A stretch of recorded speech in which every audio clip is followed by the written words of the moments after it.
Senhoras e senhores, a nossa programação irá começar em instantes. Por favor, dirigem-se à plenária.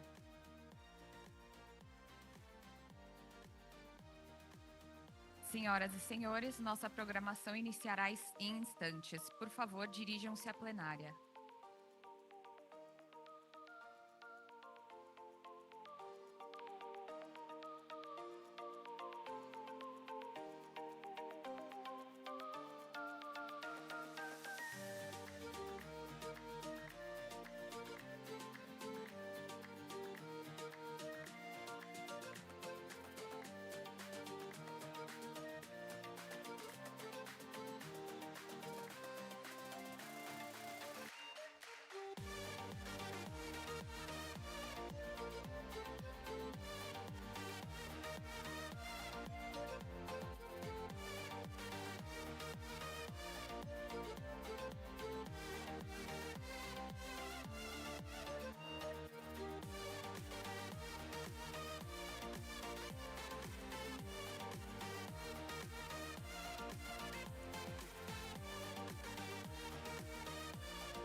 Senhoras e senhores, nossa programação irá iniciar. Por favor, dirijam-se à plenária.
Olá, bom dia! Bom dia a todos! Sejam muito bem-vindos à Casa do Seguro na COP30 em Belém. Um hub estratégico de conteúdo, conexão empresarial e negócios, criado para promover o papel do setor de seguros na transição climática. Meu nome é Laís Santos, eu sou jornalista da Amazônia e, mais uma vez, muito obrigada a todos e todas pela presença.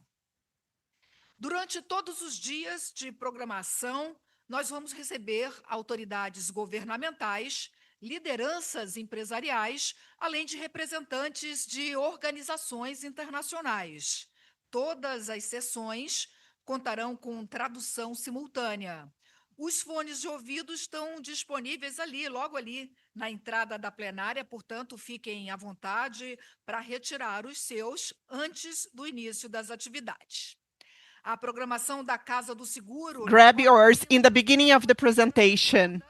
At COP30, we can access all the presentations at casadoseguro.org and by the QR code. The group for empowering of the house is formed by companies who actually have a relevant role in climate create points for SSG agenda. Open the morning session, we will have our Bradesco Seguros supporter who will actually bring talks on the impacts over the climate changes for the health. We are having a problem with the sound. And together we will have a video from Bradesco Seguros. More than words, the commitments move us forward. Bradesco Seguros Group is present throughout the life with trust and in a very solid way to protect what really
Tilly from Director of Bradesco Vida and Previdência.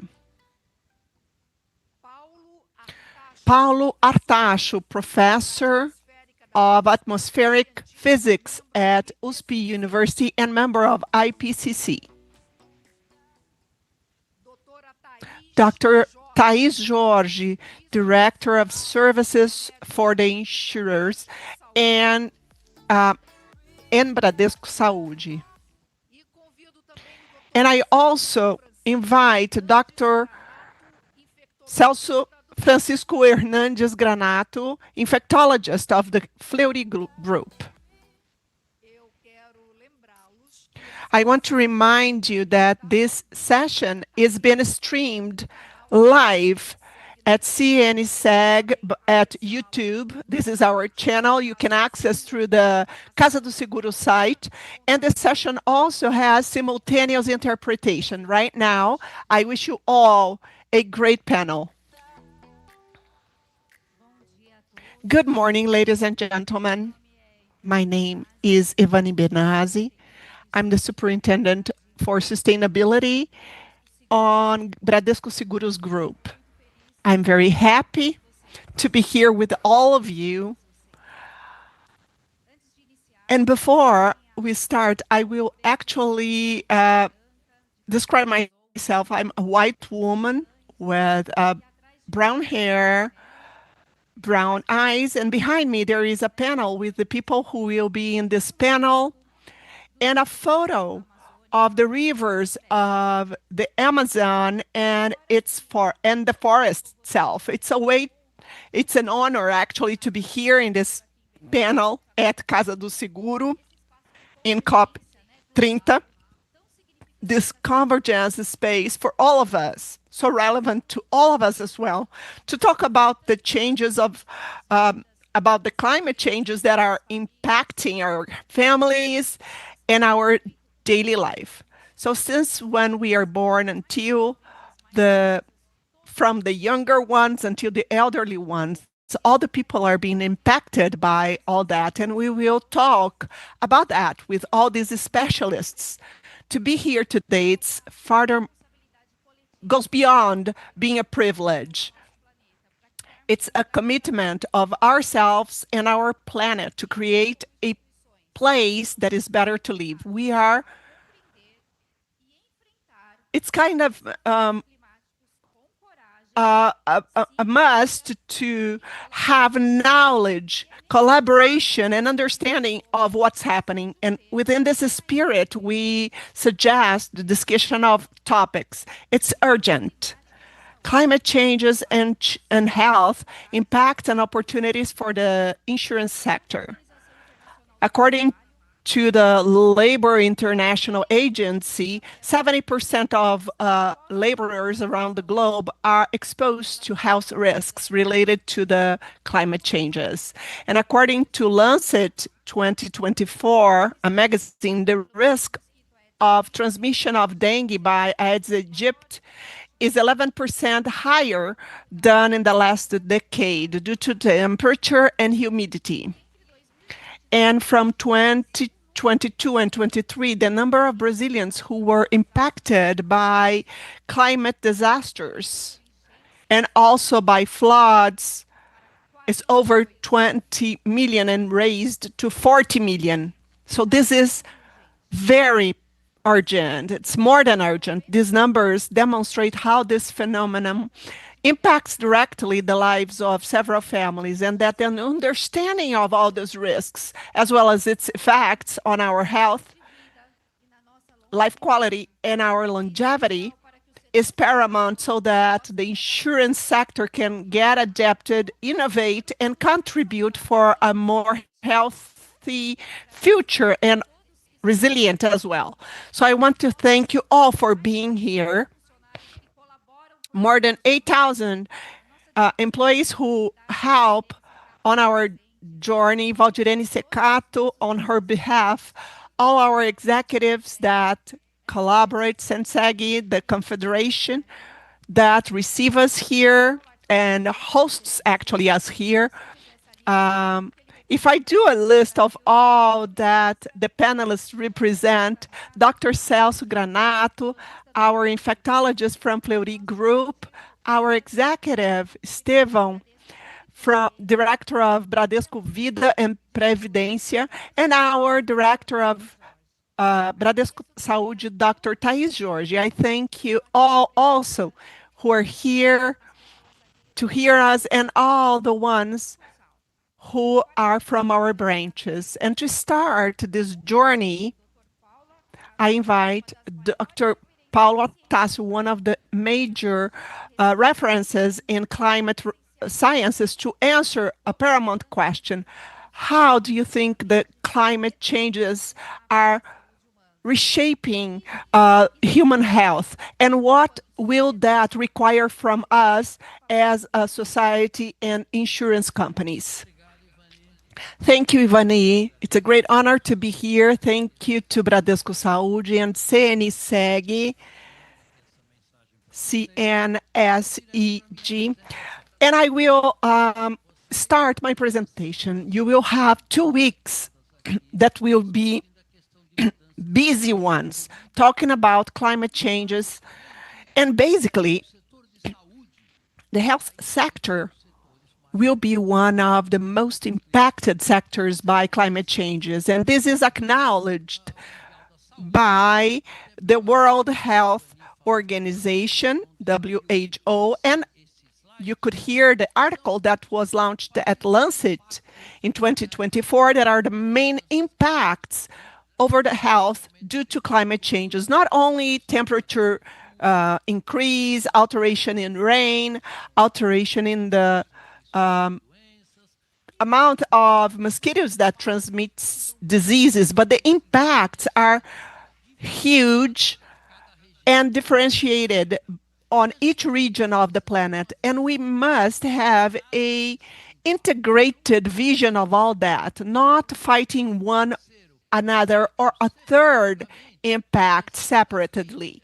But each time it's very clear that we have to have a holistic approach on the impact of the climate changes on health that particularly involve all aspects of the ecosystems, our cities, our productive sector or system, and our protection towards human health. And we must have, in an effective way, an understanding, a better understanding on how these complex interactions or integrations happen. Therefore, WHO and the Ministry of Health created a concept of saúde única, which is unique health that integrates the health of the environment, we all depend on that, and health of animals, the wildlife, pets, and food, and human health. These 3 topics must be treated in an integrated way, and we need fast transformations, social, environmental, and climate. So all COP30, and we are only discussing here this subject due to this graph that shows the emission of greenhouse effects since the 80s. Although we heard the Agreement of Paris, we are celebrating 10 years of that, and all the years that the society is alerting us that something is wrong with the climate, the greenhouse gases continue to increase, and this is one of our major tasks to solve here in Belém. These emissions cause an increase of the concentration of these gases in the atmosphere very quickly, caused mainly due to the burn of fossil oil and fuels, 90% of the emissions, and the devastation of tropical forests that we understand are responsible for 10%. Therefore, we are changing the composition of the planet's atmosphere, and we are accelerating these changes throughout the last 4 or 5 decades. And this requires an urgent action, and this is the main subject of COP30. And these climate changes are happening in the entire planet system, in the atmosphere, in the oceans, in the forests, in the ecosystems that we have on planet Earth, each of them in a differentiated way, and each of them with a differentiated impact on health. So a holistic approach that covers the most possible is necessary. This alteration in the setup of the planet atmosphere is causing an increase in the temperature of the planet. This graph shows the temperature in the last 2024 years, showing that in the last 30 years, we had an extreme high heat. If we look closer, this trend on heating is even clearer in 2024 with 1.54 degrees hotter than the history series that happened before Industrial Revolution.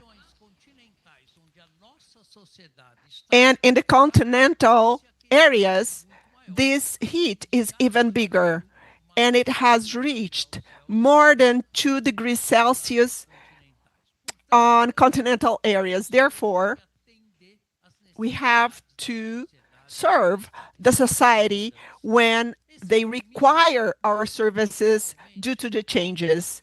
And we can also see the increase of temperature since 1880 until 2024. Pay attention to the last century's 80s decade.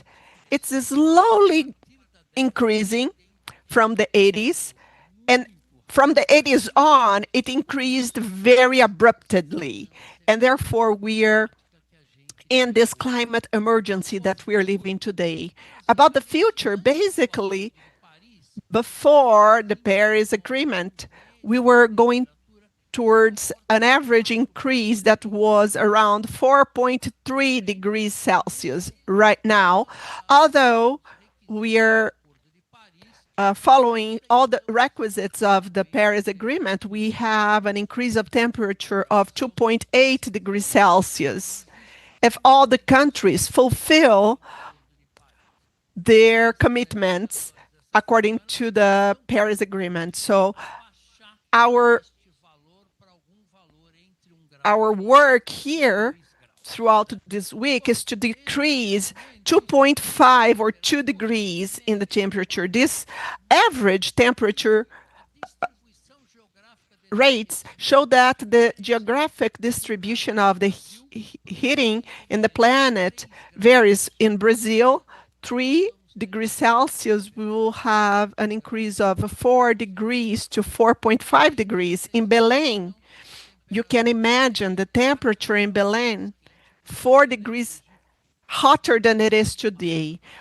Imagine the impact on the health of the population here. But climate is not only about temperature. Climate is also about rain and the change in the soil humidity, which is very strong, and that impacts agriculture, the production, the cattle ranching, the transmission of diseases.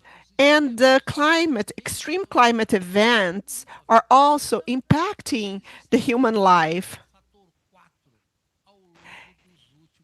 And they are increasing on a scale of 4, and that's the scenario where COP30 will have to face. And the future of the events and the extreme climate events, according to the models of the Intergovernmental Panel for Climate Changes, they show that the world being 4 degrees hotter will have 39 times more extreme climate events if we compare to the past decades, and they will be 5 times more intense. Therefore, our obligation to get ready to face this challenge of climate changes and the impact on health, which is very strong. The heat waves in Europe in 23 killed 73,000 people. Other heat waves also killed 60,000 people around the globe. So the impact is not small. In Brazil, the increase of the heat waves throughout the 3 last decades has been extraordinary.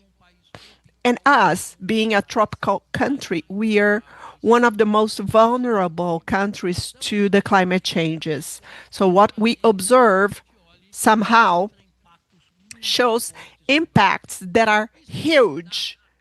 And that happens because the increase of temperature and the increase of the relative humidity of the air causes the impacts on health much more important. So the thermal sensation is unbearable in several of these climate events, which are extreme ones. And in Brazil recently, several works have analyzed these issues, showing that the heat waves in metropolitan areas in Brazil have increased in a significant way.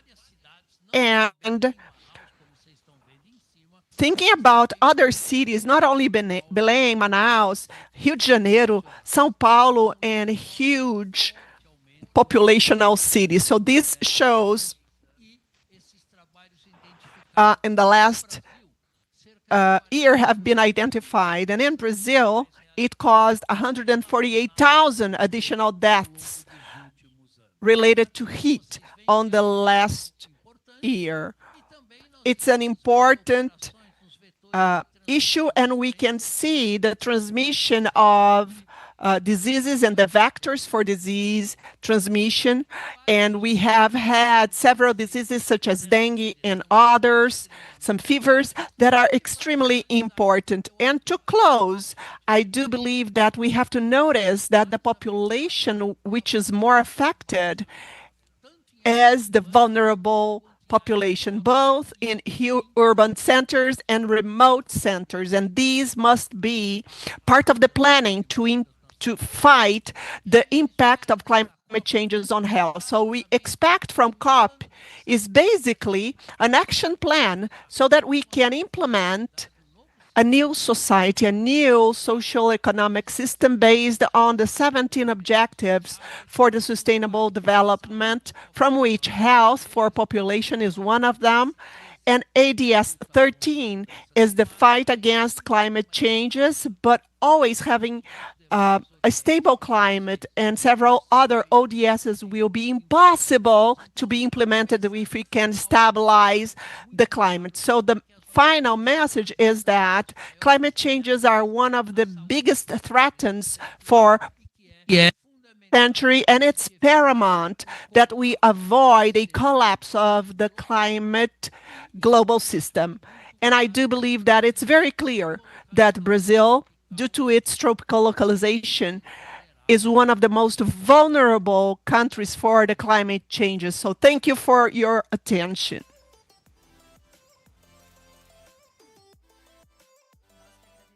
Dr. Paulo, por tanto estudo e por se dedicar tanto a isso e nos ensinar tanto. Se por lado nós Thank you, Dr. Paulo. We understand that human and environmental issues are involved, everything that we learned now. And now we're going to learn with Dr. Celso Granado about how this is actually reflecting in the diseases we have. So now I'd like you to tell us how all of this, if you could go deeper into how this affects communication, the urgency of moving together, and explain to the population without scaring people that much, because today we see all of this and we get concerned. But there are ways to do this, right? There are ways of doing this. Thank you. Thank you very much. Thank you. Thank you for the invitation to participate in this panel. And, well, you know that doctors, until in general, we don't like to be alarming. So infectologists like me, we like to alert people. And I am actually concerned because we have gone beyond this point of just alerting. And we have to end up alerting people to these situations that are happening. So I think nobody has any doubts about what we're going through and about the consequences, especially for children and for the societies. People who don't really contribute that much to these climatic changes, and they are the ones who suffer more in Brazil. So within the global context, we're looking at these signs and from countries that don't really play a big part. So how do we deal with this climatic alteration? So there's a series of things like virosis, all of those diseases like dengue and chikungunya and yellow fever. We have all these that are transmitted by mosquitoes, plus all the ones we don't know about yet, transmitted by flies. And we have cholera as well, as we have in the Amazon. You can see what happened in Rio Grande do Sul last year.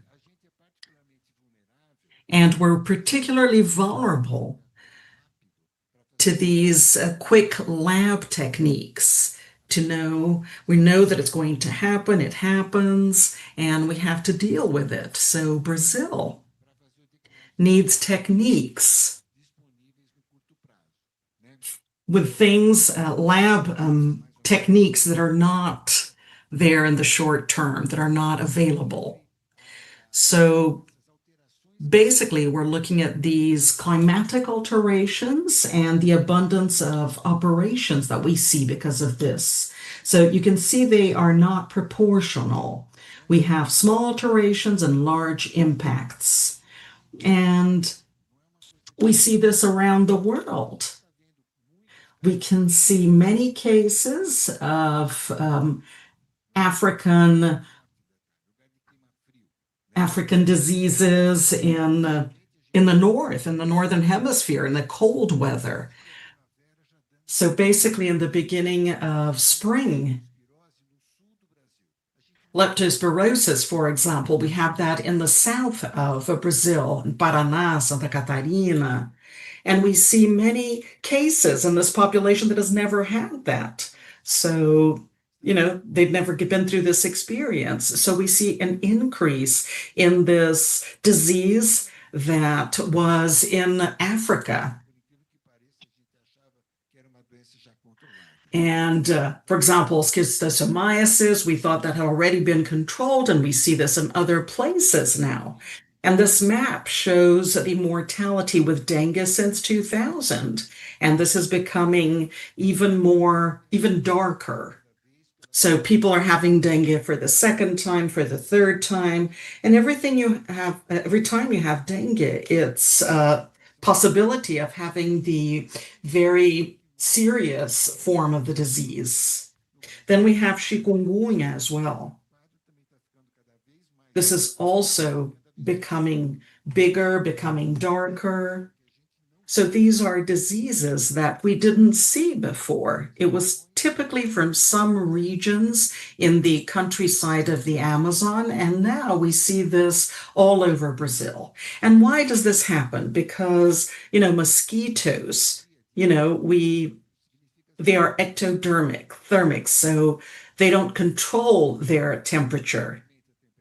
So when the temperature goes up to compensate their energy consumption, they become hungrier, and all of the aspects of the life of the mosquito, this increases with the rain. And they need water to be able to, the larva needs water to break the shell so the mosquito can come out. So that mosquito that is born, it doesn't need to sting anybody to be contaminated. It is born like that. So it stings more, it is fiercer, and this increase in temperature definitely makes these diseases that are transmitted by the mosquito increase as well. And we are waiting for next year. We have this phenomena that brings,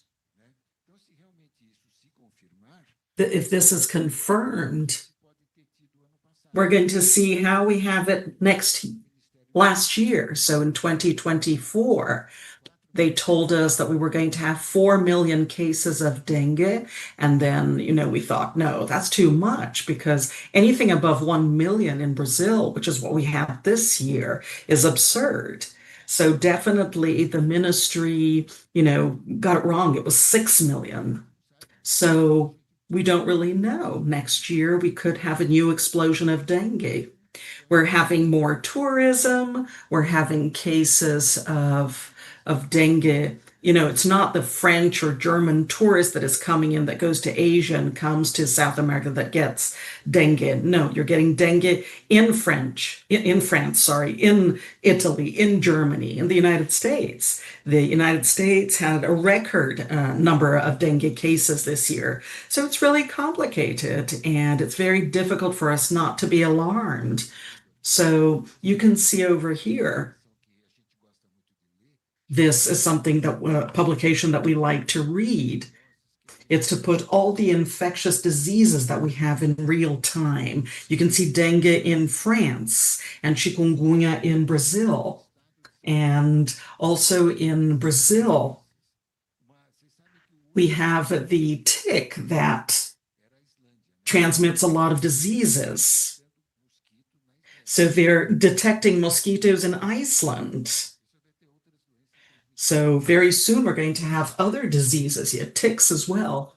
In Germany, they see a rodent disease. So the alteration is also in the rat biology because of the rain. So, and then an additional concern that I had was that with the issue of the thawing of the ice, the scientists were able to recover bacteria extinct for thousands of years. So only documenting something that is happening. So I was thinking, what kind of antibiotics are we going to use for a bacteria that has been extinct for millions of years? So what kind of diseases are they going to cause? We don't know. So I'm very concerned about these situations that we're going through, because we don't even know what to expect. And who am I to actually tell us how we should do this? But in medical terms, we need to work on basic sanitation, because what happened to dengue was exactly that. So we had the distribution of water that was bad, and people were storing water in tanks in their homes. And then, your neighbor had a tank with the mosquitoes, and, you got the disease. So you have to invest a lot in basic sanitation. We also need to invest on new vaccines. But my opinion is, is it better for us to think about rain and, global sanitation, because this is a way of transmission for several diseases. So we're talking about dengue, chikungunya, Zika. You are killing the mosquito, right? On the other hand, if you're not careful with agriculture, you're also going to affect food safety and our immunity as well. And our immunity won't be able to combat these infectious diseases in the end. So everything is connected. So we need to have this global issue. It's not only one or the other. So I hope I brought issues that really affect my life as an infectologist, and I will see this worsening very sadly. Thank you very much.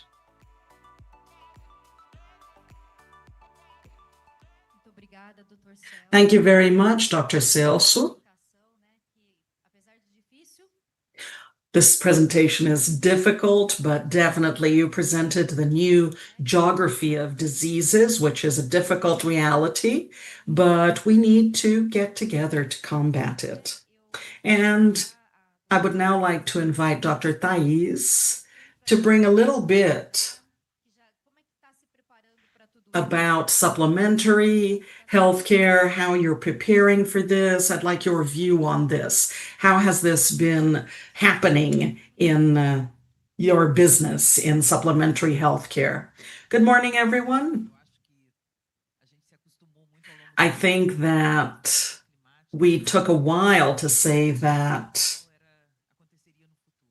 global heating is happening, global warming, right, is happening. We thought it was going to happen in the future, but we're already there. It's already a reality, and I agree with you. I don't like to be alarming, but there's no way out at this point, and then we have to be realistic. And this reality is not different from what is happening in all of the healthcare markets. So it's very clear to us. It is difficult to segregate what is only an impact in these climatic changes and the reality of the nature of what is happening. But there has been a change. There has been a change in the type of pathologies. Something is very relevant, and infectocontagious diseases, transmission, and mosquitoes, but there are others. And in the respiratory and cardiovascular diseases, there has been an impact there. So it's important for us to live the decompensation of these diseases, chronic diseases. And they decompensate much more easily. Mortality is higher related to these diseases, and this is directly linked to the impact of the climatic alterations and mental health. So where am I going to fit mental health into all this, considering all this? And it's easy for all of us. We just have to think. Imagine you are in a region where you don't have any habit or custom of extreme events, climatic events. And suddenly you find a situation that we saw recently and what we saw in Paraná. It is impossible to not generate stress.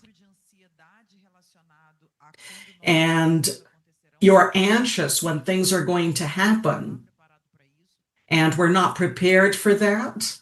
And the issue related to mental health and the need to readapt the services, special services for you to provide this kind of service. It is true, and that's what we see in reality. And how does this impact supplementary health and public health? So you can't dissociate both worlds, and you can't think that there is a solution on one side or the other. So the increased costs and we need to readapt these services, the education of healthcare professionals for this new reality. And I'm sure that the doctors from the South were not accustomed to treating dengue. It's another reality. It's not what they saw on a daily basis. I'm thinking about Brazil, but we have to think about this globally. How many doctors know how to treat dengue?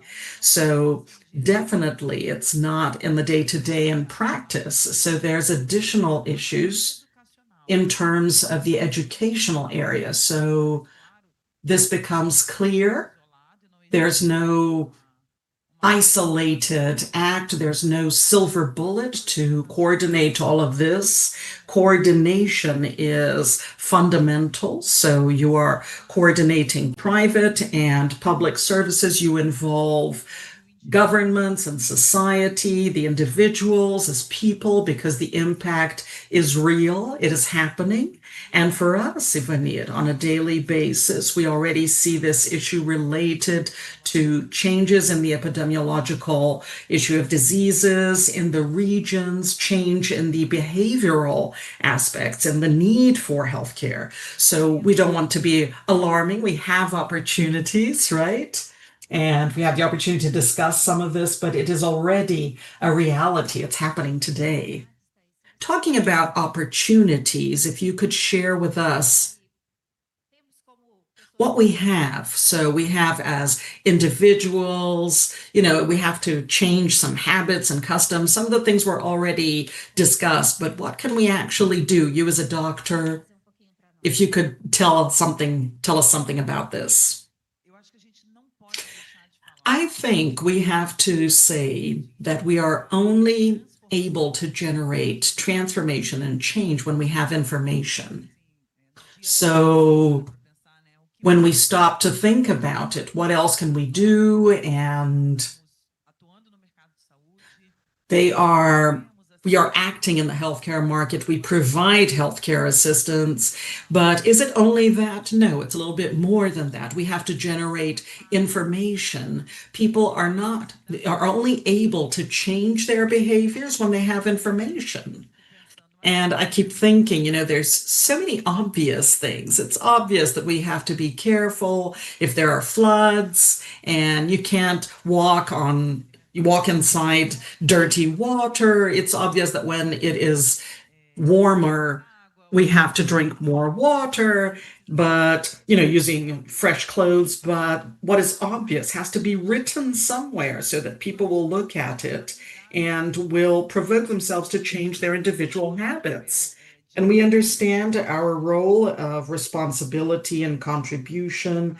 Bradesco Saúde is launching a practical guide called Our Climate and Your Health. I have some flyers there, but if you have the opportunity, there's a QR code over here. You can download it and please talk about it to all the population. And the focus is exactly that. So to generate the information of the alterations and individual changes that we can have on a daily basis, considering the different situations that happen today and that can contribute to change an outcome. So they seem to be small things. It seems to be something that doesn't change anything, but they do make a big difference. So in our evaluation over here, if we could actually give a drop of contribution to this universe, then this is the contribution of information.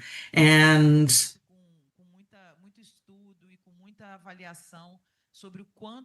then and we can also change with the individual behaviors. Thank you, Thais. So this was done by Bradesco Saúde, and we see that as the invitation to an action. And as much as you can. So if you're listening to us through the internet, this is a way of acting, of changing the consequences of the climatic changes, and it's also part of each one of us. Anyway,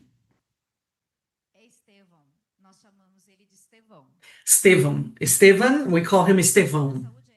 So if taking care of your health is essential, we know we're part of this and we work with this at Bradesco Seguros. And when we talk about longevity, we're not talking only about living more and more. We're also talking about, longevity is very important, but how can we live better? How can we see things better? And what is the role of insurance in this? What is the strategic role of insurance? How can we collaborate with this?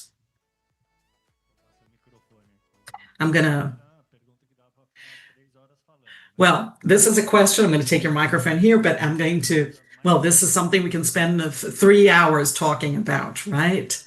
Paulo is my companion on Tuesday morning at CBN. And it's a pleasure to be with Paulo, Celso, Dr. Thais, and Ivani. I think basically life insurance is part of the solution, also pension, which is our area, and climatic change. We have other factors that are making this challenge exponential. So basically, we have climatic transition. At the same time, we have something that is extremely accelerated in Brazil. We have a demographic change in 20 or 30 years here in Brazil, but what happened in 80, 100 years in Europe, in France, in Germany was much slower, and also technological changes in the workforce, and businesses have shorter times, so life insurance, health insurance, and pensions, they are connected to large companies, to corporations that are well structured. So we still have that, how can we address these solutions for healthcare and pension with so many challenges? So the technological, the demographic transitions, and having said that, I think it's important to look at the asymmetric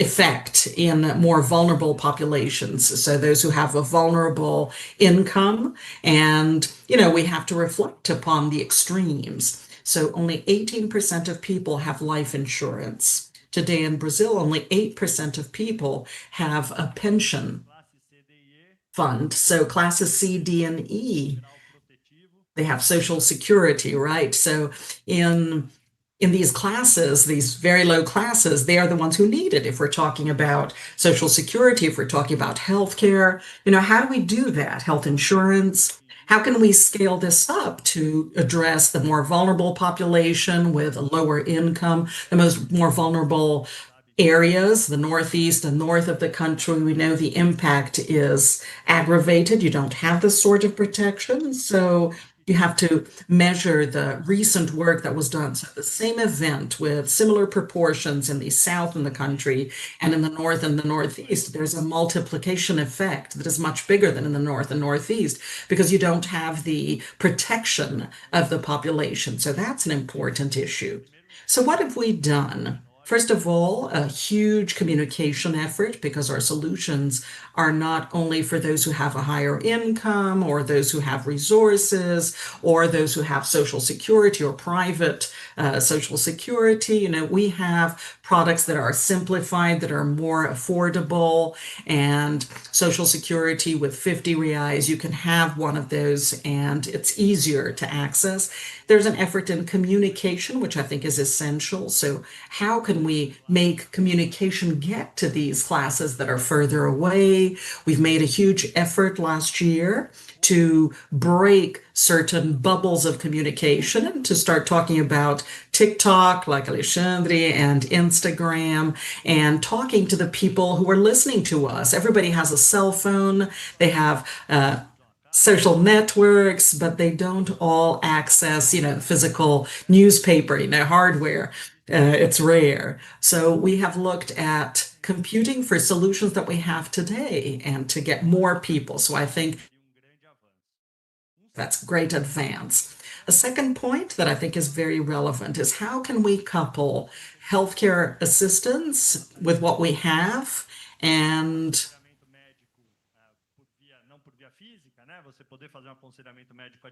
then talking about medical counseling at a distance, doing psychological counseling at a distance, and technology allows us to gain scale and offering assistance and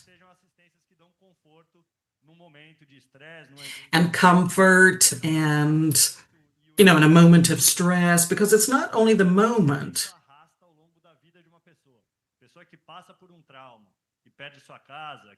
If you go through a trauma, you lose your home, recovery, there's support, but there's psychological support we're talking about. There's some help that is needed.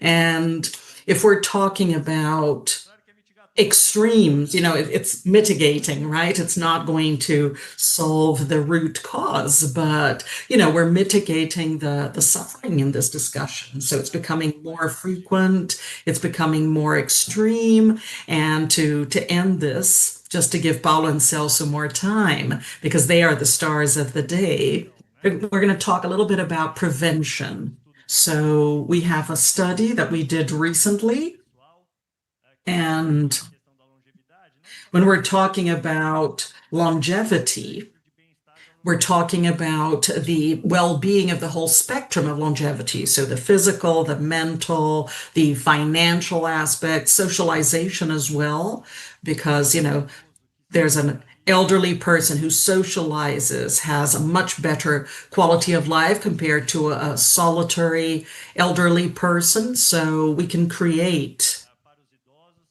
these.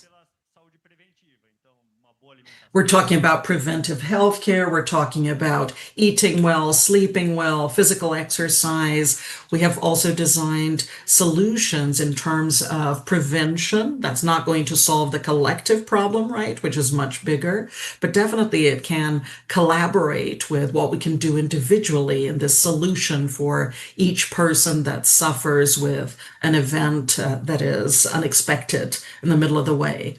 So, Ivani, I'm going to give the floor back to you.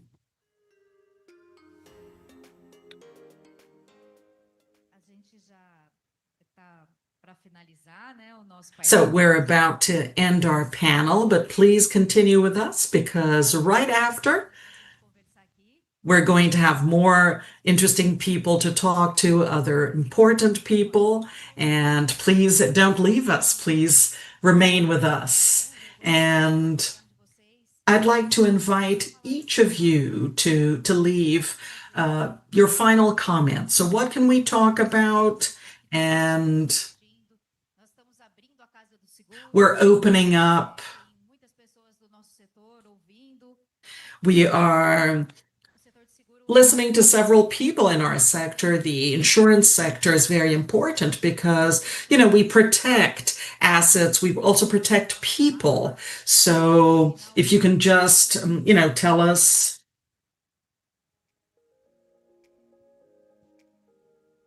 Olha, a lição que eu vou levar daqui são muitas, né?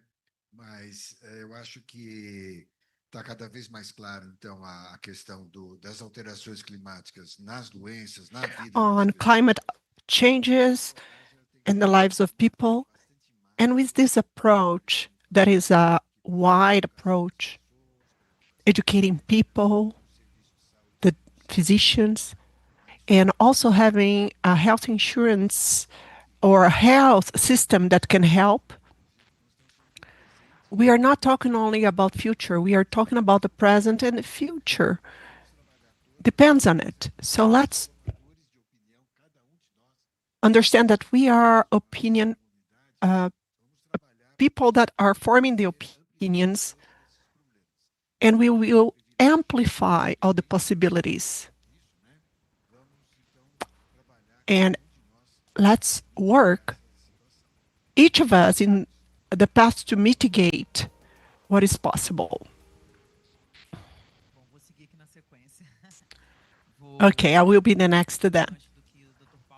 I will add to what Dr. Paulo and Dr. Celso said. It's a coordinated work. It must be coordinated. Public, private sector, society, and individuals. And we do believe a lot. As Dr. Celso said, it's a privilege for us to be here, to learn, and we have to become the voices that will amplify and multiply the knowledges. And we need to understand that the future must be a resilient future and a conscious future, conscious with information. So whatever we take, and maybe a take home from here, is to multiply and disseminate what we have heard, learned. We have to generate information so people become more conscious and understand that we do make a difference. So Ivani, thank you so much for being the mediator or host. Dr. Doctors and panelists, thank you. Well, my message is about what you will see on the coming weeks, the governmental operations, but I want to highlight the absolute necessity that we have in the private sector to engage on all aspects related to climate change. Some sectors are more sensible than others. The energy generation, health sector are strategic to help humanity to pass through this crisis. We will find a way out. We will build a more sustainable society, but the crisis we are passing through needs governmental actions, actions from the private sector, actions from the civil society as a whole. So we are here, and you can see that at COP, besides what's happening in the Blue Pavilion, it's an infinity of events of the private sector that is acting, and we don't see this dynamics. We haven't seen this dynamism on the last COP. So Brazil has power to lead and minimize the suffering of humans towards health, availability of water. It's not going to be easy, but this is the way towards constructing a sustainable society. I do believe that there are three last messages. The need for coordination. It's not only about individually organizing the insurance companies or the public sector.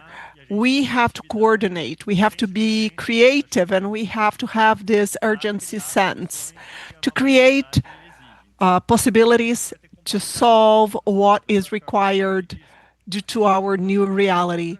So this will take care of risk, this other person will take care of something else, and the majority of the risk will be on the government because it's a huge risk, and individually we cannot only, we are not enough to solve everything. So this is the time to move towards all these possibilities. Together with the insurance companies, we can direct some resources. We have the capital of the insurance company locally and internationally, whether public or private. How can we build some mechanisms to foster two practices? The company practices to have majority of the resources, the SG sustainability.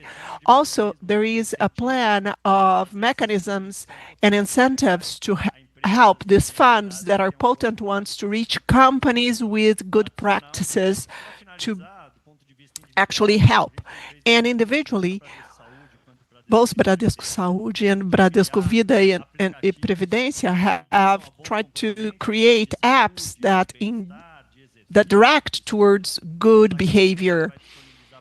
We will enable for the clients the app Viva Longevidade. It's to live longevity.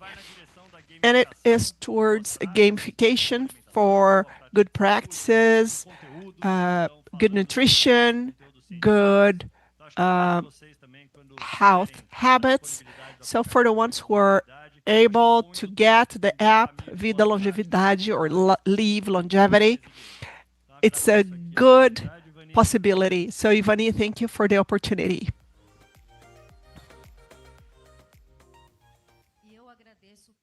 And I thank you all to be here in this open dialogue. Sustainability is necessary. It's necessary that all of us move towards sustainability. The climate changes are impacting, and we have heard the best talking about this topic. And we are at COP. COP is focused in actions, complete actions. And we from the insurance sector will do our homework, each doing its homework, the private sector with its products and services. And that's it. So thank you so much. And our President Ivan Gotijo is here with us. Thank you for being here. And now, grab your coffee, and we will then have a second panel. Thank you so much.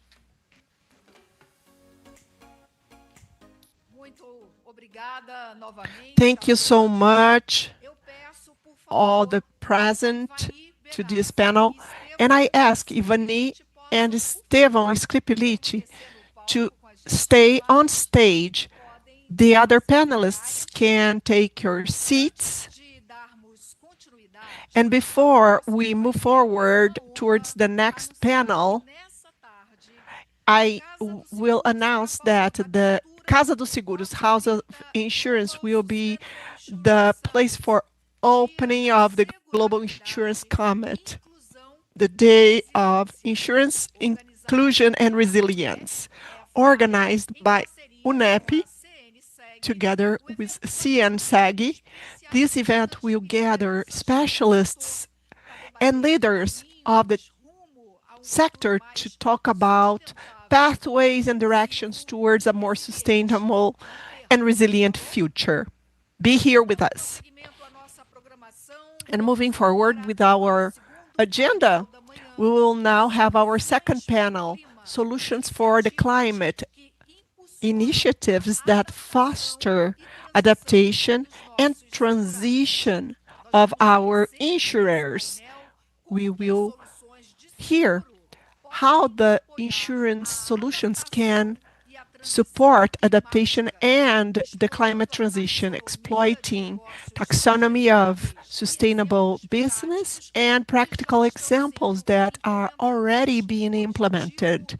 The objective is to highlight the protagonism on the climate agenda, to show solutions that exist, and then debate the advancements of taxonomy in Brazil and around the globe, and of course the challenges that we have towards the future. So I invite to stage Ivani, together Ivani and Estevão Scripilici, Paula Peirão. She's the regional coordinator associated for Latin America and the Caribbean from UNFI. Ney Dias, Director, President of Bradesco Auto RE.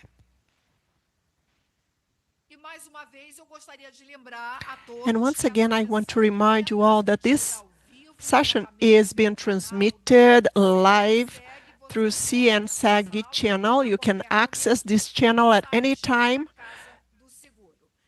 from the Casa do Seguro website. So enjoy this panel. Thank you. Good morning once again, ladies and gentlemen. For the ones who arrived, my name is Ivani Benazzi de Andrade, Sustainability Superintendent from Bradesco Seguros. This is the second panel today. I will now self-describe. I'm a white woman with hair to the shoulder length, brown hair and brown eyes. Behind me, there is a panel. Behind the people who are participating on this panel, and a beautiful picture of the Amazon with its rivers and forests. It's a great happiness for us to be here in Belém. We have had the first panel at Casa dos Seguros during this COP30, COP30, first day. It's a historic event that puts Brazil at the center of at the core of the discussions that is going on around the planet. And we are very honored to be hosting COP. And we know it's urgent. Bradesco Seguros is very proud to be part of this moment, bringing to this house good practices and showing that the insurer can be a real agent for the climate change in a fair way. And this is not a differential anymore. It's an urgent necessity. In 2024, the world registered millions of dollars in economic losses for due to natural losses. A gap for protection of $211 billion. This data para o setor de shows the seguros opportunity for the fortalecer seu insurance papel sector como protagonista no enfrentamento das as mudanças climáticas. Mas the main também character requer for muito estudo, climate changes, but this riscos ligados a involves isso, e que risks requer que todos that are nós linked do to it, and setor it requires possam us estarmos juntos para que a gente from the possa sector to ajudar unite nessa and jornada. help Na this Bradesco Seguros, journey. acreditamos que o seguro tem uma função essencial neste Bradesco processo. Seguros Proteger is pessoas, paramount. negócios We need to e protect até people territórios. E ao mesmo tempo, and que territories impulsiona soluções que reduzem riscos e that we offer fortalecem solutions a that reduce resiliência de risks toda a and nossa strengthen the sociedade. resilience E é of com esse all our propósito society. que realizamos And with esse this painel, purpose, dedicado a we discutir soluções perform para o this clima, panel to discuss iniciativas solutions que for the impulsionam climate, a adaptação initiatives e that a foster transição dos nossos adaptation, and the segurados. transition E of essa our COP está bastante insurers. focada nisso. O governo And COP is brasileiro, todas focused as on that. ações, né, todos os agentes dessa COP estão buscando soluções. E é muito do que a gente está trazendo para esse painel.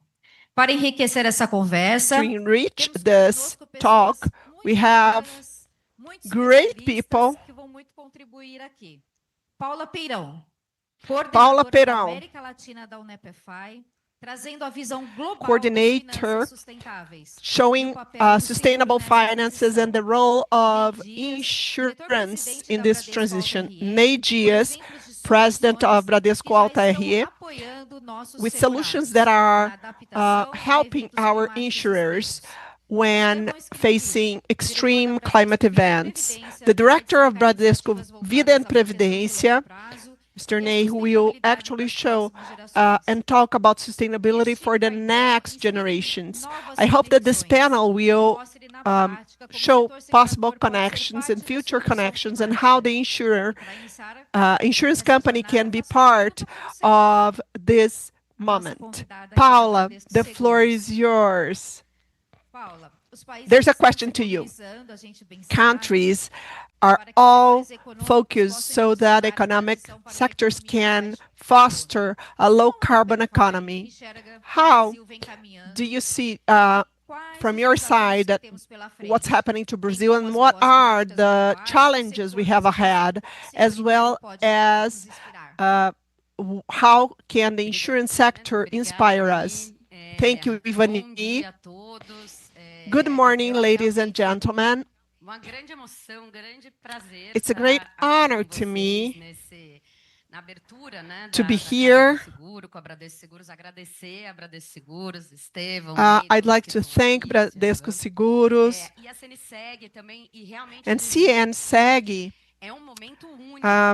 On behalf of CNseg, I want to say that the mobilization, actually being here at COP will help us gather a lot of information and knowledge. For the ones that don't know UNEP-FI, it's a UN program, the finance initiative that arose in Rio to work with financial institutions, banks, in order to advance in sustainable agenda, to advance in ODSs, in the Paris Agreement, and right now there is a global agreement of biodiversity. Well, acho que foi o próprio Estevão no final da fala dele do último painel mencionou muito and in the last panel, com o seu papel, né? Então da gente ter it showed the role of each sector and its roles, the public sector, within the public sector, the real economy, and within the financial sector, insurance, banks. Each has a role in this huge journey as a citizen society, so I'd say that it's a huge joint effort. So that you have an idea, we work a lot through initiatives. Sustainability in insurance were launched at Rio Mais 20, and today we have more than hundreds of members, and the majority of the insurance companies are with us since the beginning, talking about the collective work or joint work, because in order to face all these challenges, it's going to be need in the collective in order to be able to face the challenges of climate change. I will skip to this image that you see. It's very important for the insurance sector. It has a triple role as a risk manager, that is, trying to understand what are the risks that exist so that we can actually make a product and a service. I believe that Mr. Ney will talk about what Bradesco is doing in terms of risk management, but this is paramount for the insurance company to run this risk management. Without insurance, we cannot finance. It actually stops the economy. It's key to make economy move towards. So before all the risks due to climate change, and Dr. Paulo exposed very clearly, we need to understand the risks and actually to work how to manage them. The second point is about the insurance company as a risk taker.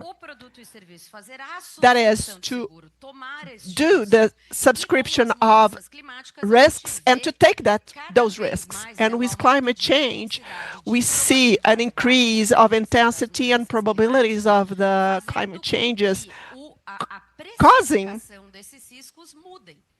something towards pricing and changing pricing. And this is very important, not only because it's going to change the mathematics of the subscription of risks, but it can also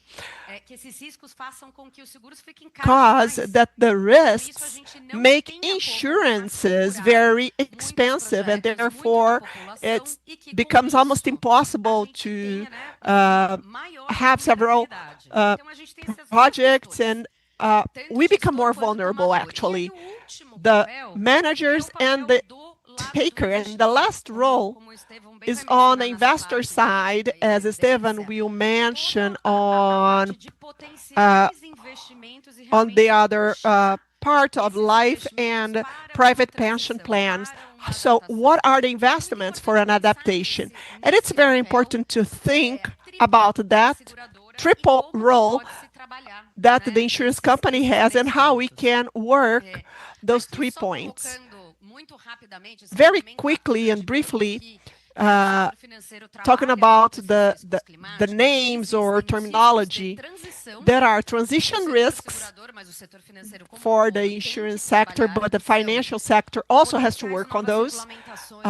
New regulamentations or new regulations, new technologies, new demands that arise, all of that is categorized as transition risks. Also, the litigation risks, unfortunately, we have to consider those, and those tend to increase due to climate changes. And at last, the physical risks. Unfortunately, it is suffered by all of us more intensely and with more occurrences. So when an insurance company or a finance institution starts to see climate change's risks to work this management, they have to understand all these risks. And in our alphabet soup, there's another name that we have to remember throughout this COP. There are the two sides on climate changes. The side of mitigation, on how the sector of the insurance sector, economy sector will try to mitigate the emissions that climate changes and help in this transition that you probably have heard a lot throughout these days, and adaptation, how do we adapt, unfortunately, to the effects of climate changes that are real already? And there is a word that is key, resilience. So the decrease of vulnerability and increase of resilience. This seems to be very theoretical, but I will try to show how the insurance sector has worked these points and how we can work. It's very important to understand that the insurance sector can work those through the chain, with the vendors, with the agents, with the partners, with the clients, and with community and society as a whole. We will not be able to do that isolatedly. All needs to be in a collective or joint way. So specifically talking about the insurance sector, thinking about risk management, new products, training, education, awareness, as we've heard in the first panel, but together with other sectors, I think something beautiful that will happen this week. Not only we will have the huge event of the opening of a global insurer, but on the 12th of November, we will have an event where we gather CNseg, Ambina, and Febraban, the entire finance sector, trying to work throughout this transition. That's amazing because we've worked on that for a while and we have noticed the importance of collective work and also joint work. And then comes another part, the real economy, because the finance sector will not be able to work by itself or isolatedly and go through this transition alone. They will have to work with the real economy so that this transition is possible. And I'm about to end my time here, but anyways, I'm running out of time. So to think about examples, and Ney and Esteban will give more examples, some examples of products for mitigation to help on the transition. We are talking about coverage of new risks. So when we are thinking about electric vehicles, we are talking about incentives for new vehicles, high insurance residences, construction of new green residences, and specific insurances for that. So I'm talking about mitigation of greenhouse effects and also products for small and average sized companies that want to install a solar panel on the company or on their residences. So we are talking about having insurance and financing what we call the transition for low carbon emission, and we are thinking about mitigation. And then when we look towards physical risks, when I talked about adaptation, how can we guarantee or ensure after extreme events? We've seen last year, 2 weeks ago in Paraná, these extreme events are happening more often. So how do we create new products, parametric products that are simpler?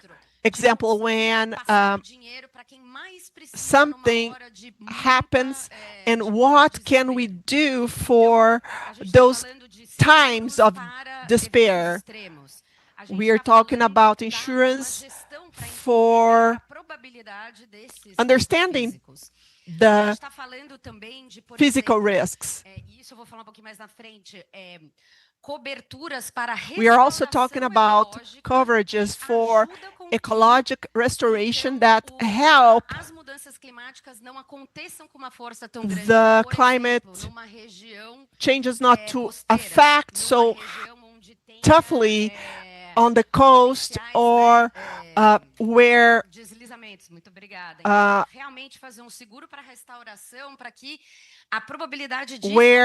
some landslides can happen. then there are several ideas. Several insurance companies are already doing that.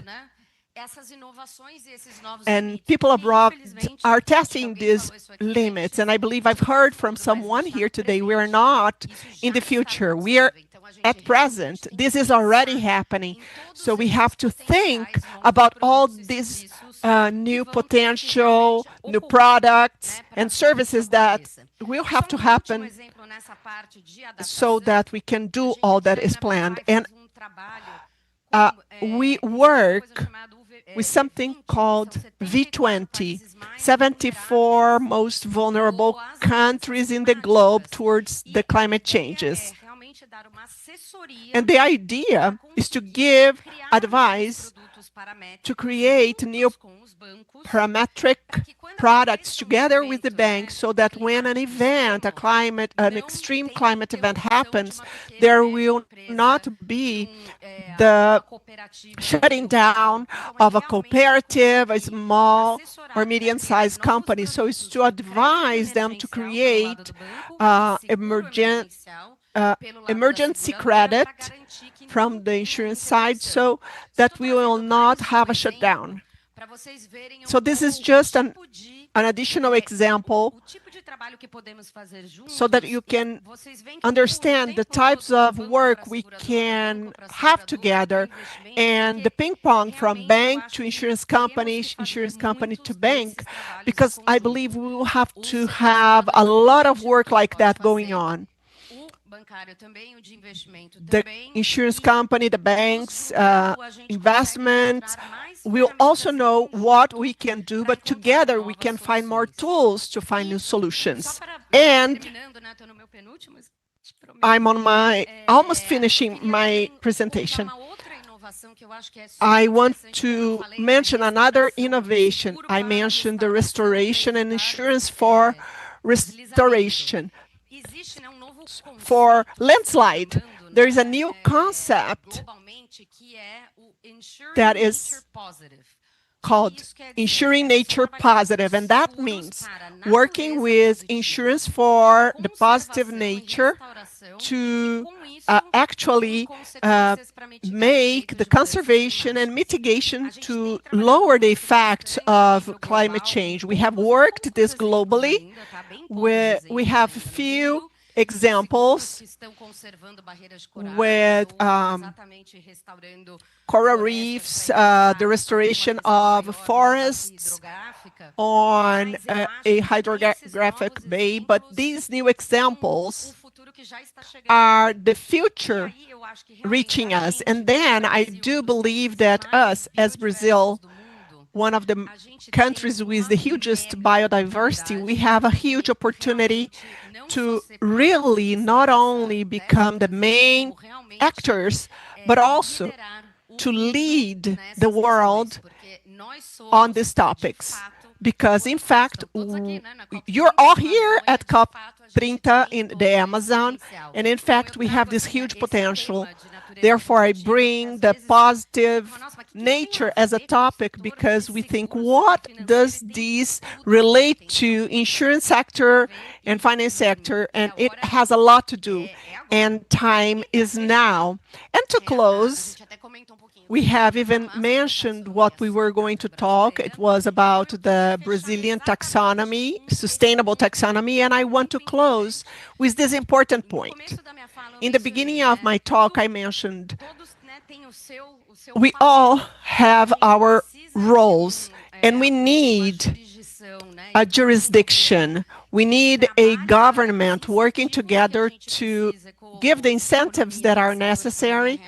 For example, real economy and finance sectors, they need to advance. We need real economy, finance, and society. So the sustainable Brazilian economy is a great example for that. The ministry, the Treasury, has launched on the 3rd of November. For the ones that don't know that, taxonomy is a categorization program for sustainable activities. And what does this mean in practice?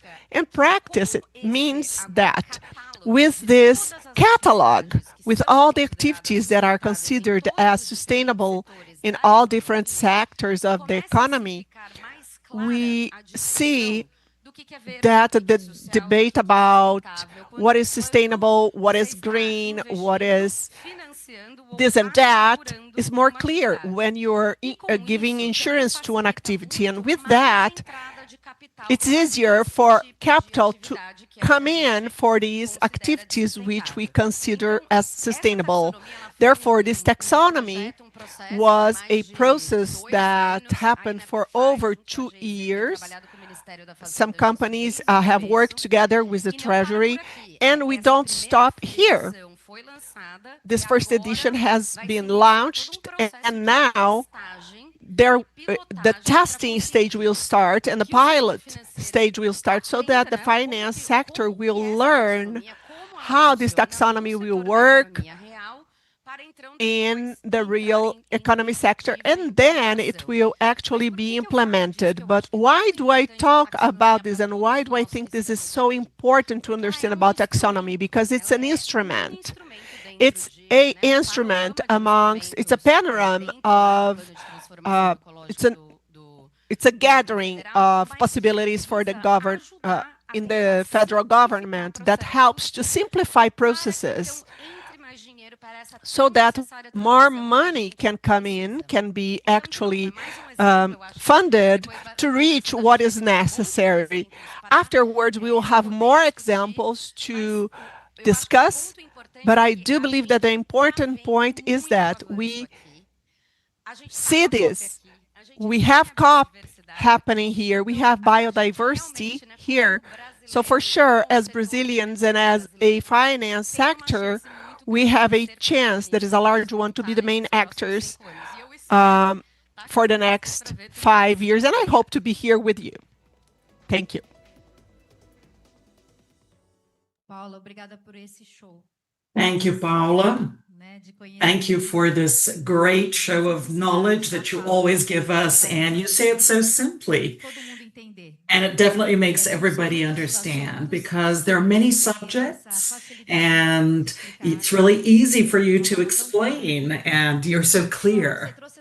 So, Paula, you brought this global view of how the insurance sector can deal with this change. And I'd like to bring a testimonial, because these initiatives are already being seen abroad.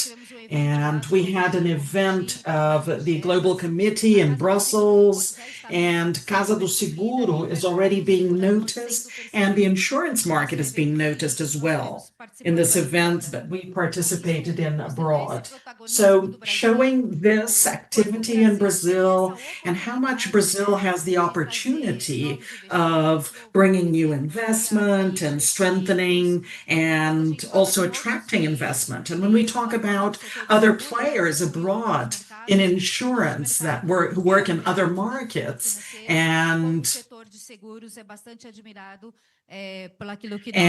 this is definitely very good in terms of the work that we do, and very interesting work. And now I want to listen to our director president from Área, and then Estevão. I want them to tell us what we are seeing in the house, what we see in terms of opportunities and the scenarios that we discussed here. Over to you, Nate. Good morning, everyone. It's a great pleasure to participate in this panel and this very broad discussion. I think it's an important point. And this was mentioned, about the awareness and knowledge. And this initiative is basically bringing a lot of what is happening. And this year, I participated in the launching of financial education in terms of taxes, in terms of insurance, and also in the environmental area. So if people have information, they have awareness, the role that we all have is important for all of this. But Paula talked about many of the initiatives, and so I think... This is not the final version, guys.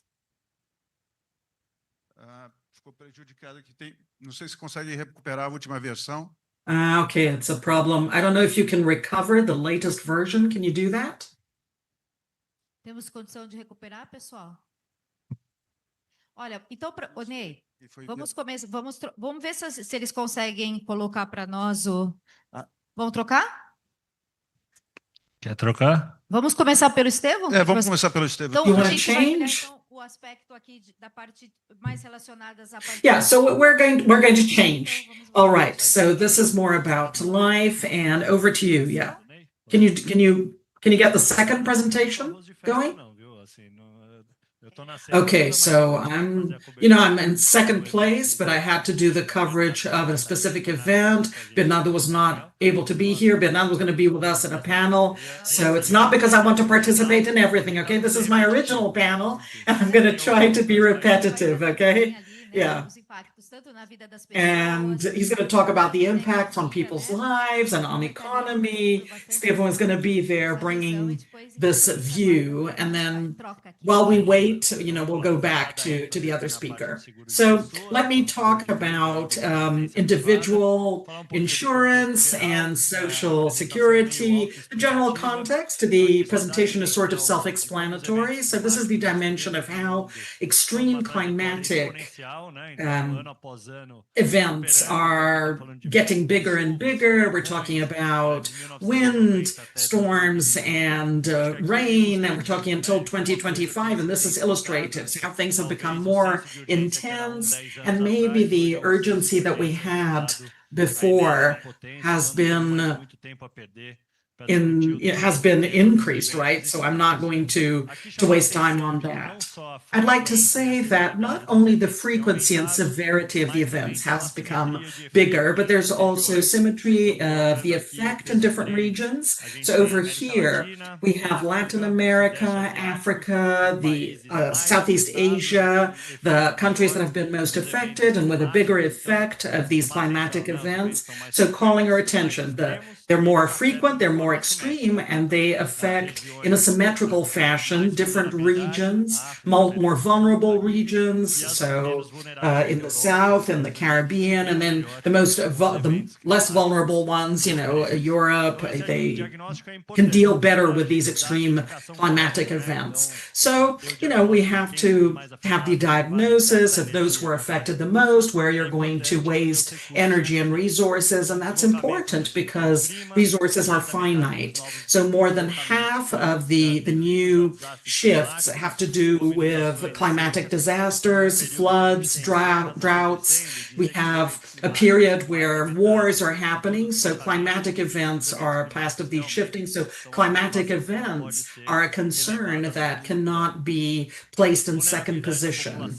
And the vulnerability of the population. So over here, we're talking basically about half of the global population, 3.6 billion people who have a characteristic of high vulnerability in terms of climatic impacts around the world, and 8 billion people, we're talking about almost half of them that have high vulnerability. So it's not something for one niche, for very few people. No, this has become more disseminated, and all of us are being affected by this. Inequality in terms of mortality. So mortality for extreme events, it's 15 times higher, and there's mortality in vulnerable regions. So if you have the same event, I'm going to give you just an example, in the United States or in Africa, 15% greater vulnerability for the same event to happen in Africa to become a death, and the event in the United States not to become death. So there's a big difference. If we have to spend the resources, we know where they should be directed. And urgency for global, sorry, it's bad to read here. So the need to have these global policies. So let's talk about Brazil. We looked at the world. There's characterization that is well established in terms of vulnerability. In Brazil, what are we talking about? We're talking about an average, a yearly average in 2019, it was about 2,000 events that occurred during this period in the year. From 2020 to 2024, more or less the last 5 years, we doubled the intensity of the events and the frequency frequency of events in Brazil. So it's not only the whole world that is suffering an impact, but our closer reality, our Brazilian reality, also corroborates that these events have become more frequent compared to before. We're talking about droughts, floods, storms. Rio Grande do Sul was a recent episode, now Paraná a while later. So I think the country, the people, they are shouting, they're screaming, they're not whispering anymore. So we have to do something fast. The estimated cost of the damage is above 500 billion reais during this period. So it's a severe cost. Once again, as Paula said, it's not one solution that is going to go through the insurance company, through the banks. It's going to go through a whole pool of agents. It's the public sector, and it's also going to affect the international agencies, and they will provide collaboration for the solution of this problem here too. Now, the risk of natural disasters in Brazil, so 1,942 municipalities in a risk area. We have over 5,000 municipalities in Brazil, so 40% of the municipalities are at risk. More than 9 million people are in very sensitive areas, very susceptible to this kind of event, and some more recurrent and frequent examples that we have, São Sebastião in São Paulo, Petrópolis in Rio. These are places that we know that always had events, and this has become more intense. Something that happened once every 10, 20 years. Today, it's almost every year that we have some event with risk in these very sensitive regions. Monitoring and prevention has evolved in the country. So now 1,100 municipalities addressed with monitoring and prevention of extreme events, and a coverage that is higher all the time. So while we cannot attack the structure, it's important to work with alerts, effective alerts, and being able to access the population for them to understand the alert and actually make this alert prevent bigger damage in these extreme events. And then continuous updating, daily mapping, and increased action in the urban area. So this is urgent. This should be growing. And this has to be coordinated between the private sector, civil society, and the government. Definitely, it's all part of the risk management.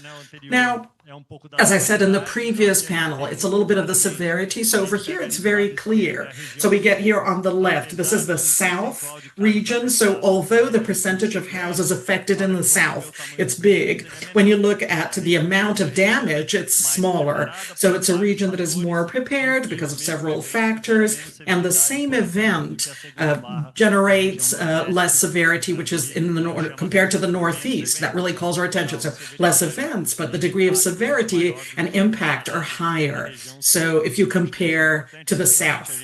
So that's important to have in mind. We have some companies that act around Brazil regionally. So they have this dimension, the design of products, the subscriptions, and there's a big difference inside Brazil that is heterogeneous and that we live in. Now, a little bit of the protection gap. So we're talking about life insurance. Here in Brazil, 18% of the populations have some kind of life insurance coverage. When we look at mature markets, I got the United States just as a reference. 60% of the families or people have some sort of protection coming from life insurance. So this is a dimension of how big our gap is in terms of basic coverage. People don't have basic coverage. Life insurance, if something happens, they don't have any help for a funeral. They don't have money to survive the next 1 or 2 months. And we know how difficult it is when there's an event of this nature. And it's not different in terms of the insurance, private insurance. So 80% of the population, if it's individual, if it's corporate, and if when we look at the United States, we're talking about 60% of the population. And you don't even need to look at the United States. If you look at Australia, it's 40 to 50%. If you look at Chile, that is closer, it's 50% of the population. So we don't have to look at a rich country that has a different sort of income. So there are emerging countries that have coverage that is much bigger than ours in terms of insurance and life insurance. So what we have done, we have more inclusive products we've been making, 2.5 reais a month in the case of life insurance, micro safe insurance, and in terms of the basic assistance. So we have in terms of telemedicine and staple foods. And so around the products that have to do with life insurance, we have more being addressed to deal with these extreme events and the resources that we return to society. So we have more than 1.3 billion only in 2024 that have been returned. And that's our essential function. We're very proud when we show these large numbers. So health and well-being incentive programs, as Thais said in the previous plan, also for health and also for Social Security. We're always more engaged in preventive, that's essential, and coverage of during life, so very severe diseases. We can see life insurance wanting to be used when people are alive and not after death. And I think this is a generational challenge. We had an event in the United States, and the challenge of the new generation, they want, weddings, they don't want to get married, they want to have less of a family, they don't want to have children, so they want life insurance and they want to use it during their life, individual use, and not the transition to a family or leaving some legacy for their family. So there's a redesigning of products. And in Social Security, we have different products for different objectives, the reduction of the cost of the funds, increasing access to the customers, an important reduction of the entry tickets. So today with 50 reais, you can make a Social Security plan. It's digital, it's very easy to open without any carrier costs. So it's less expensive for customers and more options for deaccumulation periods. This is something we don't really discuss a lot, and maybe that's a big pain. How can we make the people who are already older for them to deaccumulate and in an organized fashion, because they are not sure, they think the money is going to end before they die. I think we're in a generation that was a transition. They prepared to have Social Security, public Social Security, to live less time.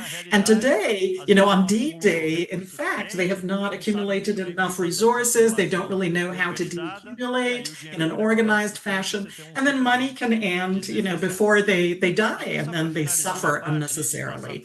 So just to close my talk here, how can we direct these resources to the companies or to entities that have a good ESG practice? So we have 3 products for these ESG practices that only allocate resources in companies that have a good ESG score. This started from scratch. Today we have only 700 million allocated in these funds. It is still a very small fraction of the reserves we had, above 300 billion. So there's still a lot of work to be done, but we have given the first step, and this is the way for us to direct the good practices and value those companies that are engaged with this topic.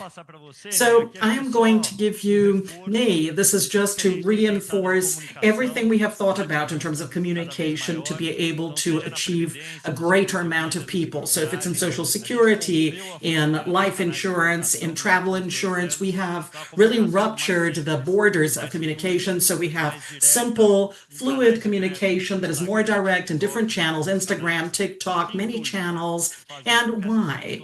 To make these solutions get to more Brazilian families, for more people to know about the topic, for more people to understand the topic that seems to be complex, but we can simplify it a lot by talking, and this is what we do in the insurance industry.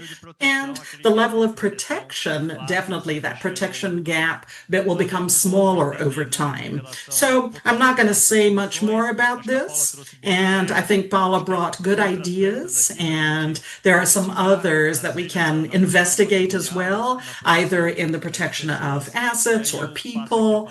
And now I'm going to give the floor to Ney to make his presentation. Thank you. A minha também não era a última versão, Yeah, viu, Ney? mine was not the latest version either, okay? But that's okay, fine. E a gente não comprou Okay, a roupa, não. and we did not we did not Então, agree to this beforehand. Yes, so I'm the one if the clothes. You know, if you get confused, I'm the one who has the pen in the in my pocket. So, guys, first of all, a origem do seguro, né? the origin of insurance, we cannot forget that it was inspired by climatic changes. So ever since the Indies and, the spices that were transported, and they had camels, and if there was a sandstorm, each one, gave a camel, and, the next person was able to pass this on through the sandstorm. And then this evolved to the great navigations and to Europe and close to the Americas.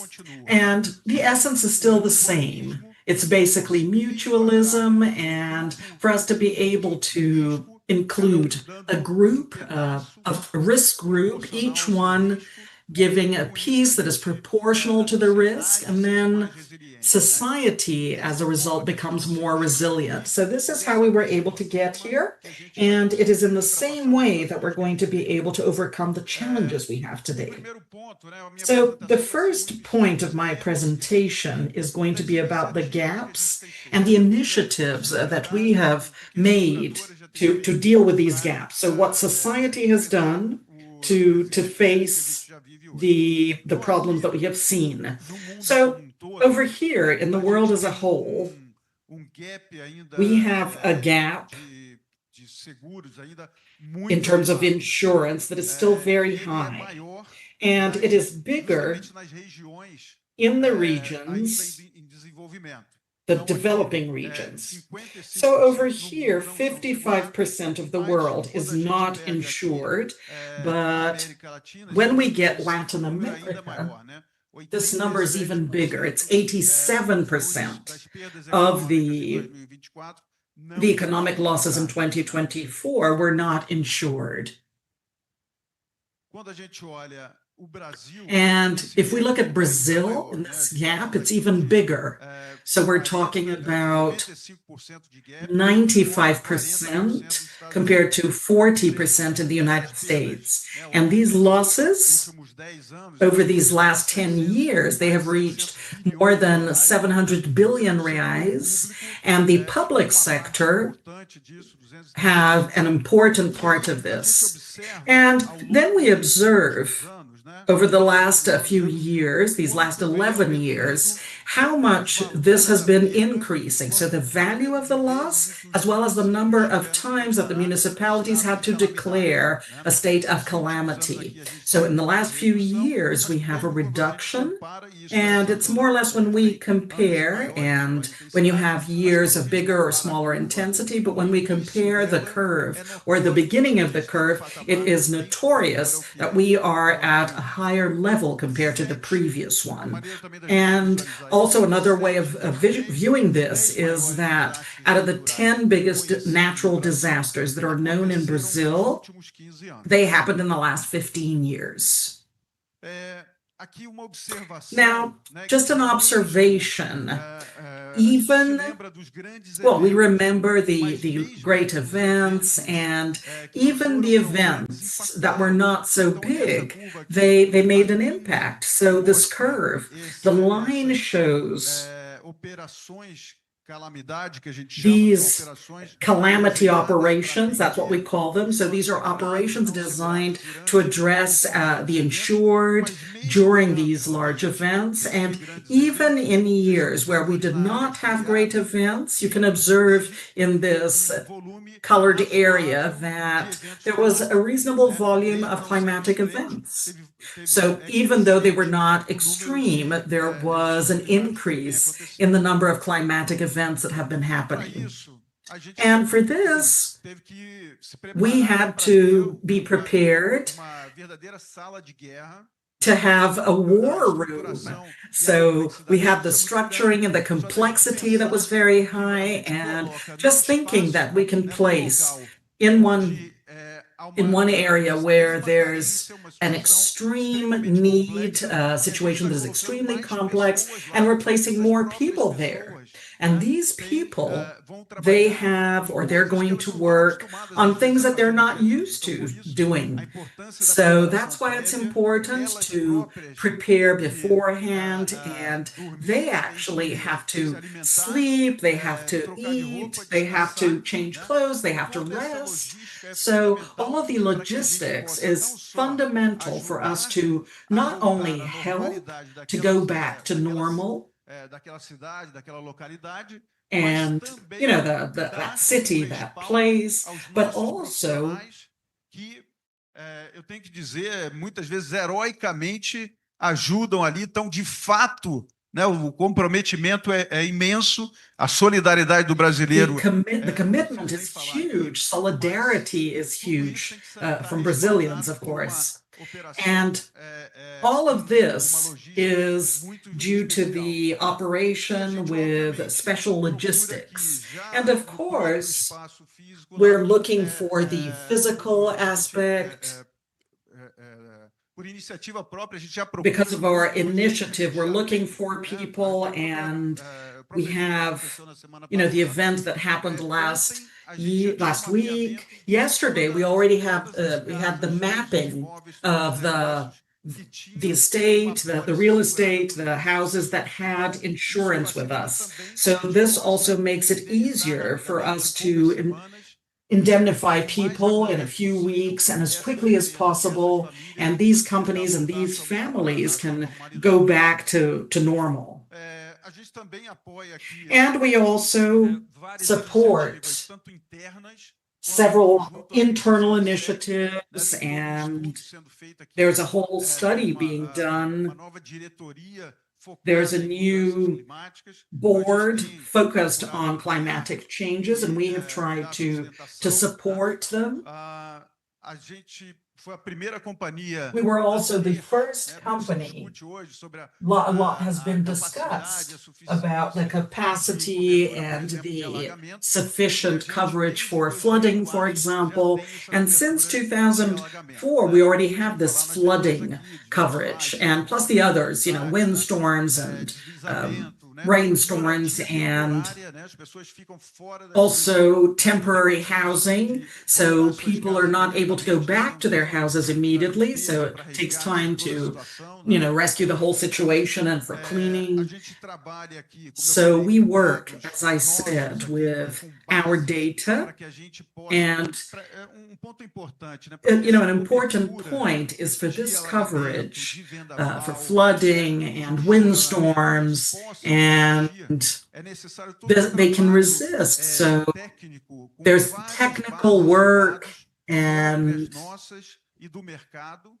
also things that are ours and the markets, and so that we can price and evaluate in the best way possible the degree of risk of each place. And it's not only the zip code, because the topography also makes an impact. So the closer you are and the lower this residence is, then the more vulnerable it will be here if there is a flood or anything.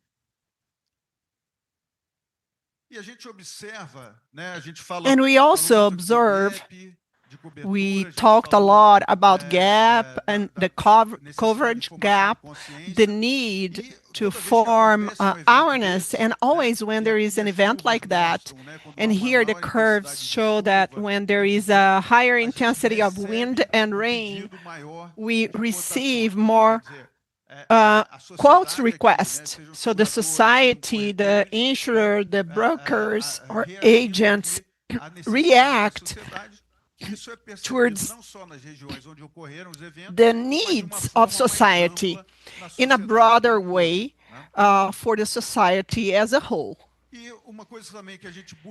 And something that we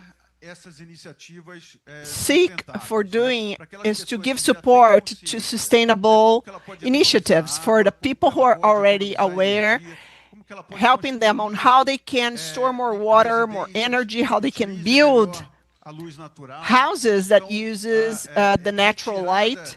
So the withdrawing eletrodomésticos, imóveis que não of serão mais utilities and utilizados furnitures por that aquela will no residência, longer porque be ela used by possa that ter residence, descarte so it can be discharged correto, né? in the correct way. Então aqui a gente tem evoluído muito ao longo dos anos We have aqui, evolved a lot atingindo já throughout the mais de years, 309 reaching more than toneladas, né, de 309 resíduos, tons sejam resíduos of residenciais, como eu falei, de móveis, residues or eletrodomésticos, waste to either serviços sustentável, house, né, também a parte de coleta de materiais utensils and danificados, furniture.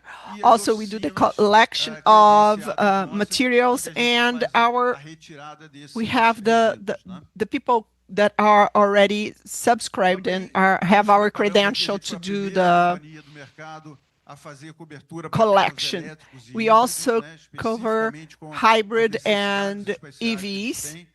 A proteção The personalizada protection para sistemas that is de energia personalized solar for the fotovoltaica, solar né, and que tem crescido photovoltaic bastante a energy demanda, systems. por esses dois This produtos. has had a E higher aqui, como a in Paula the falou, temos demand. infinidade de And as Paula produtos, said, we have que o mercado various seguramente products that tem the desenvolvido, insurance se market preparado has para que a gente developed possa, and prepared ter so that we dar can suporte cada vez mais give amplo. support E in a terminando broader aqui, way. And eu, closing, enfim, queria passar a mensagem aqui, I'd like to não alarmista, né? Mas obviamente, como a not gente give an falou, alarm message, but as a we've sociedade said, precisa the trabalhar society para que a needs to gente tenha work so fatores that que we mitiguem, have que reduzam factors esse to risco, mitigate that will e reduce trazer the adiante, risks desenvolver essas soluções. and also Mas a gente não the pode se development esquecer of these que o seguro solutions. nada We mais é do cannot que você forget colocar that insurance is to para uma necessidade place futura. resources Mas for a esse recurso future sai necessity. na última But these essência resources da sociedade.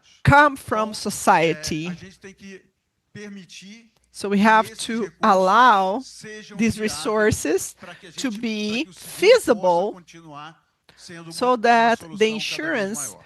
continues a bigger solution. Paula, Ney, and Steven, I want to thank you for the class that you taught today. It was spectacular on how our role as an insurance company within this finance market context, looking towards an FFI, the UN that looks towards insurance, but we are grounded. There are risks, but also opportunities, and how much we can look towards that. And listening to Steven and Ney, understanding how much we have advanced, how much within Bradesco Seguros we are able to advance. This shows how the insurance sector in Brazil, how we are placed as an insurance company in Brazil. There are several others working around the globe, but about the coverage, we still need to grow, and you talked about that. There is an opportunity from knowledge, education, by means of our brokers or agents. Several of them are here to disseminate the information to our clients, and we have talked a lot about communication so that people can understand how important it is to have insurance, and also about taking this inclusion. Several people can have an insurance, but they do not have. If we had this coverage, probably we would have a better situation or state in Brazil. And this is a collective effort, and people need to understand how important it is within the modalities and what are the services that we are ready to perform. And it's also valid to talk a little bit. We still have some time left in this panel, and we should take advantage to talk about the challenges we have worked within Bradesco Seguros. We've had workshops with our leaders, with our executives. We have seen how we advance on coverages, products, and there are challenges on risk mitigation, but we also have opportunities. And I'd like to hear from you about the challenges. And Paula, you have also mentioned and talked about the global challenges. If you'd like to start. Well, first of all, I believe that it was wonderful to hear so many examples, not only on products, but what has been performed since the strategy until the action. I am truly happy because I always say we already have all that, but now it's a matter of starting to replicate, to scale up, and having a global view on the sector. And what we see is that we are in the frontier of innovations that we've seen, and a point that we can contribute from Brazil to the world is the exchange of experiences that UNFFI we called exchange. We understand that nobody has to reinvent the wheel. What we need is to talk more and more, and we have to be able to transfer our knowledge abroad and to have other people replicating that, mainly on vulnerable regions where they have a bigger gap than ours. And one challenge is knowledge in the globe as a whole. We are learning, and while we are doing things, and several of the challenges are happening, and we are, with our creativity, we create that throughout time, but also we have to be able to stop and transfer or disseminate this information abroad, because we have a lot of innovation. Several innovations exist here at UNFFI, and they mentioned about this. We have a challenge towards data, have a very big challenge on data. Not only in our sector, but I have received feedback of people requesting for help. All has happened on a quantity that is huge and a very quick speed. We don't have enough systems to check all the risks and transform them into opportunities for the quantity that we need. We have ran some tests, but we have to scale even more. It's something that is coming. We need a collective work. It's not going to be one insurance company or one sector that will do that alone.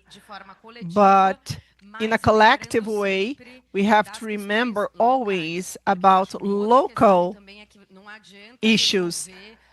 I believe that only solving one problem with local data is not enough. So if we see things that are not equal, what is happening in Europe and here, the universes are different, but we do have data to work collectively based on data according to the locations, and we have to scale that up even more. Nay, on challenges, I would emphasize or highlight awareness, education, and that this is not, let's say, it's a topic that relates to us as citizens, insurers, agents or brokers, but us as citizens, we have to take this awareness. Once we have information, it's our role as well. There's no plan B here. We have to work on plan A. And all the education initiatives, training people, the more people we have being aware, more people that knows what the insurance can do in order to protect. so that they can be resilient, maior vai ser o impacto que a gente pode the causar bigger the impact we can positivamente na cause sociedade. in a positive way to the society. And as we see, a good part of this gap is still on companies that have people that are aware, that have resources, and they can protect even more than they are protecting themselves now. And as said, several people could be better protected if they had broader awareness. And if this message that we have could reach them. So it's a role of all of us as citizens and professionals. So this is how I understand that we could address towards this gap. The companies, I can say not only as I also work at CNseg together with CNseg, I can say that the companies are putting more resources, they are trying to collect more internal data, sharing data. This is paramount because the insurance companies can see a part of the whole, and as we share information, we have a clearer image of the scenario on each region of the country. So it's on our hands, and also to influence governments on its 3 instances, and it's a proactive way that we act to make a difference from now on. There are 3 points I'd like to tackle. Individually thinking about insurances that are very specific, extreme events, coverage of the basic incoming salary. So we have to have a clear idea, we have to have a rule to control incidents, but at the end of the day, if we can actually give support to a person for 12 months or 6 months, as the probability is low for the occurrences. Imagine if several people hire this, some people will be covered when events or extreme events happen. In terms of the corporate world, we have to find possibilities for life insurance, also private pension plans. We have to have a mass of people who are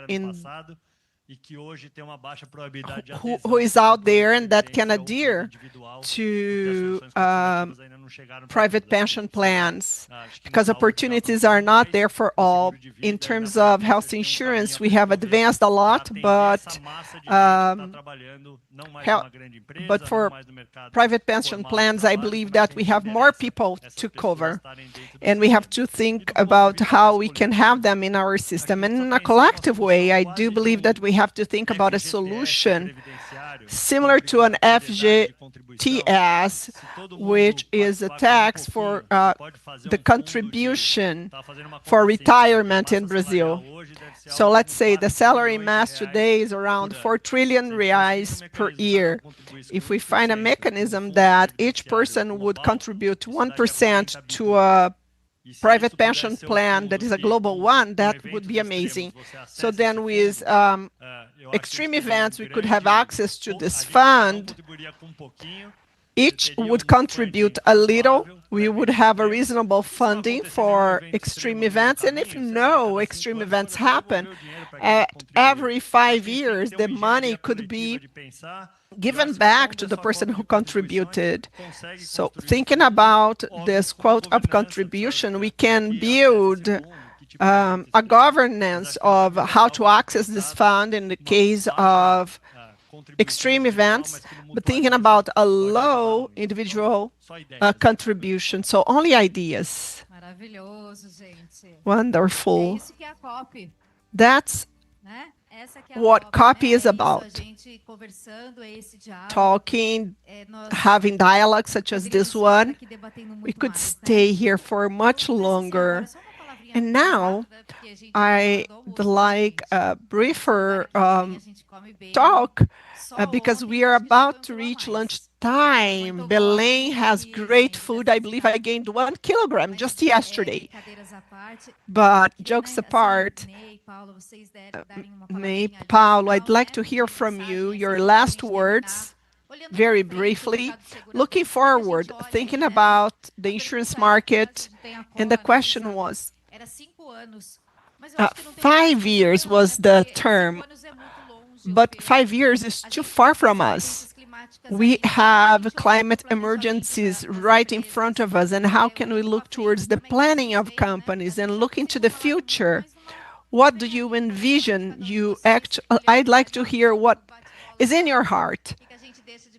Very quickly, your messages, your take-home messages. Well, I confess that after this panel, I was already very thrilled because we are having COP in Brazil, but now I can say that I'm very motivated and I want to start thinking about how we can give support to you on these innovations.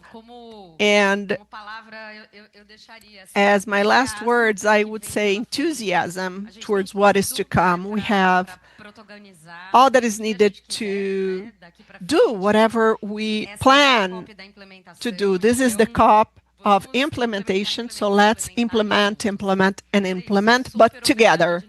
Thank you so much. It was very motivational to start COP with a panel on implementation. Should I end? I believe that from my side, we have to embrace this opportunity, COP in a very rich environment, learning how to understand reality, and that's a punch on our stomachs, you know. We are not so close on a daily basis, and then we actually do not talk about the topic as often. And then remember, you will go back home after this event, but remember that we need to work on that, learn more, but when you go home, don't forget that there is an urgency and this topic requires our work. On my side, I reinforce the awareness, consciousness, and engagement. We have to learn throughout these days and use these days because we are bonded to this topic. We are linked to this topic, and it is part of our daily situation. We are rendering services, we have a whole, and as we trust that humanity can overpass and win all the challenges, I believe that we have to do our jobs. Thank you very much. I understand, and as a person from sustainability, as a professional from the sustainability sector, I believe that we have to actually bring sustainability to the real economy. It is about action, it's about planning actions. This is what will actually help us change the panel and the lives of people and also society with development. And also this will help us bring investments. We will improve society, we will improve the places where we live, and this will let us as Brazil become the main actors. And from that, I want to say thank you on behalf of Bradesco Seguros. Thank you, Mr. President Ivan Gotijos, and Valdirene as well.